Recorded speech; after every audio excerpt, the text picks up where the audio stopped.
is former professional baseball player and radio talk show host, Curt Schilling. Hey, Curt, good to have you here. Thanks, Trish. Thanks for having me. So first of all, we'll get to the women and the allegations that have surfaced in just a minute. But first of all, tell me your thoughts on what you heard on that tape, because you're someone who obviously has spent a lot of time in locker rooms. You know what locker room talk is. What was your reaction when you heard that? Well, hey, Trish, I want to back up 1 second because I've been listening, and I'm taking it that you're a conservative like I am. You for the most part. I'm an independent, but well, okay. I don't like taxes. Okay, well, here's the thing. Go for it. The conversation you're having about the things he said about the 10-year-old girl, to me, is at the very heart of why this is a problem. How many times, and I have 3 boys and a daughter.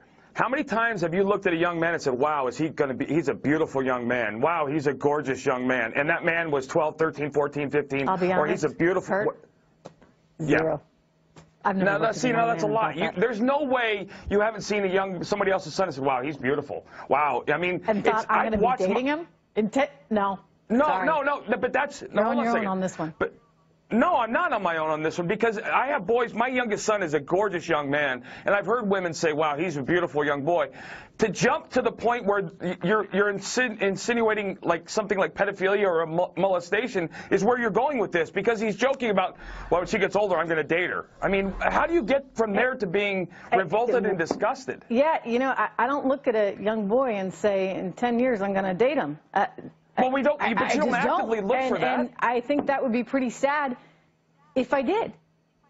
Well, I mean, I think it says more about you. So you tell me you see a 10-year-old girl and think, okay, yeah, I'm going to date her in 10 years? I have a daughter. My daughter has friends. I've seen my daughter's friends. I'm a man. Wow, she's a beautiful young lady. I don't immediately jump to molesting her. But that's where the left has gotten. Do you need to follow that up with, you know, it's fine to say she's a beautiful young lady. You need a cute little girl. You need to follow it up with, I'm going to date her in 10 years?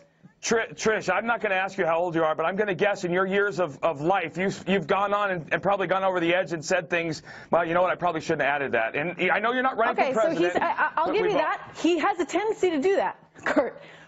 A lot. Yeah. All right? A lot. Right. And the question that people are having, and this is his vulnerability, Curt, because this is where Hillary Clinton is able to really exploit this wedge here. Because she's saying, he says a lot of crazy stuff. Do you really want someone who says this kind of crazy stuff being the President of the United States?